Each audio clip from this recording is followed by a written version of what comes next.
Hello guys, good morning. So guys, nagkaroon ako ng violation pero this video guys, ituturo ko sa inyo paano nga ba mag-appeal and ano nga ba yung mga dapat natin tandaan before tayo mag-appeal. So eto guys yung pinaka-profile ko, and then kapag pupunta tayo dito sa professional dashboard, ayan, tapos meron dito monetization. Sa ads on reels guys, eto. Grabe 'di ba? Minsan si Facebook po nagkakamali po talaga ng review or ng paglagay ng mga restriction or violation. Katulad nito guys, oh, ayan. Ayan, oh, 'di ba?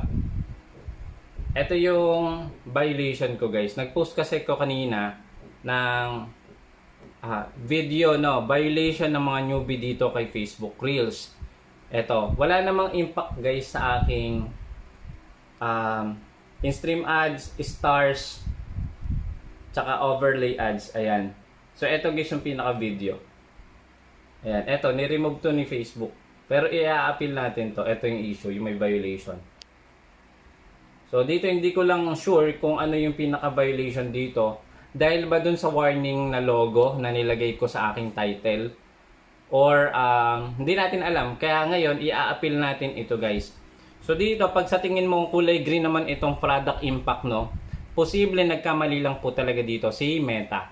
Okay? So, ang gagawin mo, i-click mo tong request review or before mo i-click ito, i-screenshot mo muna siya. Ayan. Okay? Para meron kang backup. Tapos, kapag okay na, request another review. Ayan.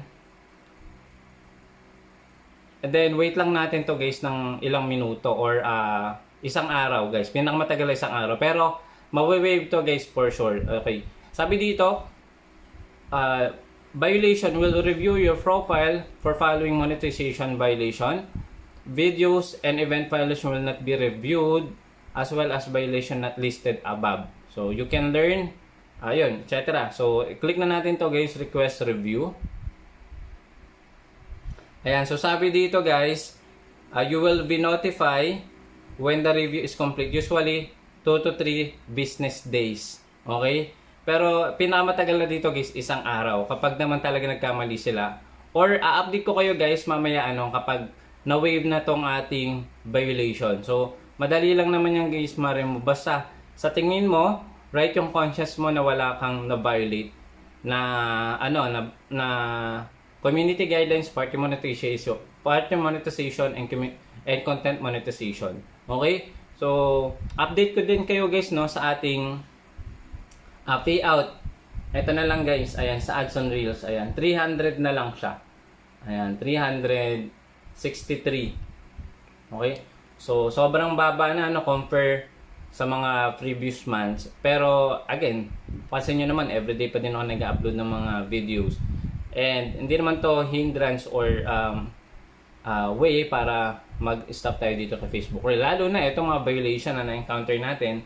Kaya nga sabi ko sa inyo, i-check nyo mabuti yung mga videos na before kayo mag-proceed sa pag-upload.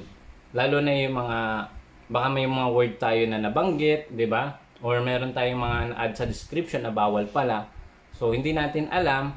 So, make sure guys na double check before tayo mag-proceed sa pag-upload. And, yung earnings natin, okay lang yan. Tuloy pa din tayo mag-upload. Medyo mababa nga compare sa previous months, di ba? Pero tuloy pa din ang laban. So mag-upload pa din kayo. Kung kaya nyo mag-produce ng mga longer video sa in-stream, so mag-produce kayo. And syempre, try nyo pa din yung other way to monetize. Pwede kayo mag-offer ng products, ng services, affiliate program, dropshipping, mga ganyan guys. Okay? So, mamaya update ko kayo kapag na-remove na itong ating violation. Okay? So, don't forget to follow para mamaya pag-upload ko at natanggal na nga, manonotify po kayo.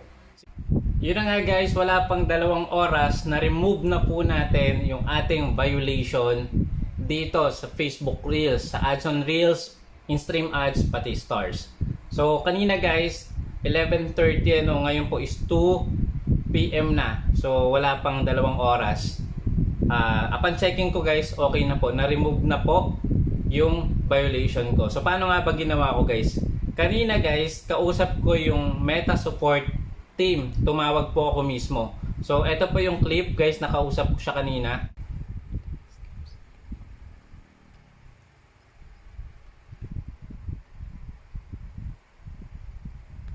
And i-check natin ngayon guys kung na-remove na. Bale, ang ginawa ko guys, in-appeal ko po ito, no? So, eto guys, check muna natin itong professional dashboard. Ayan. So, punta tayo sa monetization, ads on reels. Pero wala pa din akong stars. Hindi lang bumalik yung stars guys. Ads on reels lang, tsaka in-stream. Ayan. As you can see guys, oh. Ayan, wala na yung violation kaninang 11:30 AM. Nung nag-post ako kanina, di ba? So ano nga bang ginawa ko dito? Bale guys, meron ditong appeal button or pwede tayong mag-appeal gamit itong procedure na to. Okay? So, ang ginawa ko is kinontak ko po yung Meta Business Support and then mga 15 minutes kami guys nag-usap. Actually, tinawagan po ako nito, no? Galing pa to ng yung call hindi ko guys matandaan ko saan galing yung call, pero sa international call. And binigay niya sa akin tong link na to guys. Kapag kinopy ko tong link na to and then nag-open na ako guys ng aking Facebook sa browser, so bali ito nga pala yung pinaka profile ko. Ang gawin nyo lang, i-desktop site nyo siya and then piliin nyo yung affected na video, yung merong violation. So mula dito, i-click nyo siya, panoorin nyo muna. Kahit wag nyo na palang panoorin, ang kailangan mo lang kunin guys dito yung mismong link ng video na to. So sample etong video na to guys, ito. Yan, ika-copy mo yan guys. Kailangan mo ma-copy yung pinaka-link nito. So balik tayo guys sa profile. So meron pa rin po tayong mga off lang natin to. Then videos, piliin mo yung affected, no. So eto nga. Yan, click natin yan. And then ika-copy mo tong link na to. Okay? Tapos meron niyang sinend sa akin guys. Bali, kailangan nating i-appeal, kahit i-search mo na lang, lalabas naman yan eh. Facebook appeal. Yan, i-type mo lang appeal. So, mayroong mag-a-appear na kagad dyan. Ayan. So, eto guys.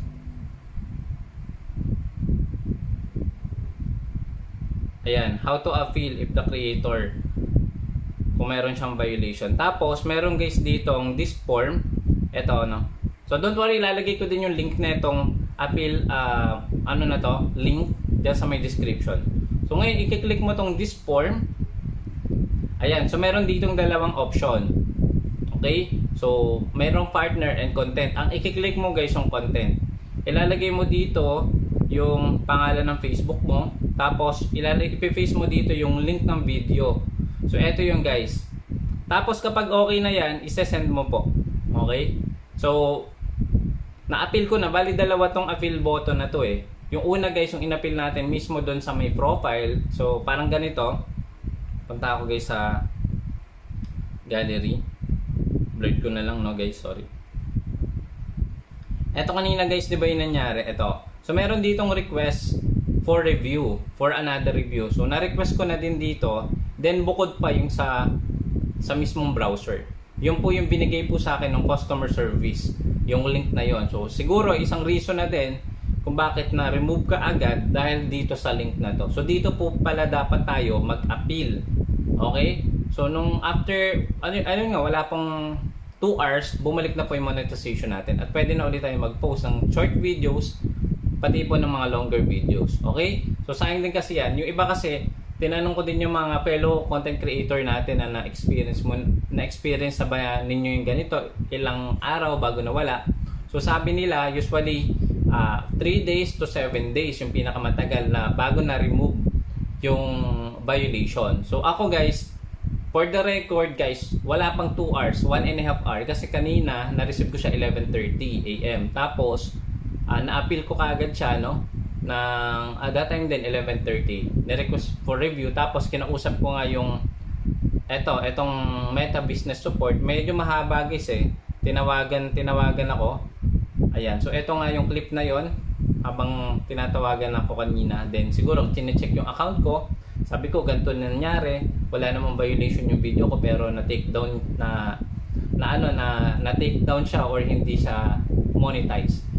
So yun, upon checking ko ngayon, remove na siya guys. And sana guys nakatulong So kung nahihirapan kayo mag-appeal, so yun yung pinaka easiest way. Kontakin yung Meta Business Support or mag-appeal kayo. Ilalagay ko yung link diyan sa description.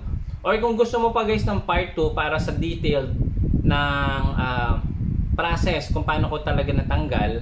Actually, ano lang to, mabilis ang ano lang request yung ginawa ko kanina, pero yun nga, 'di ba? Instant na wala kagad yung violation. So ganun kabilis.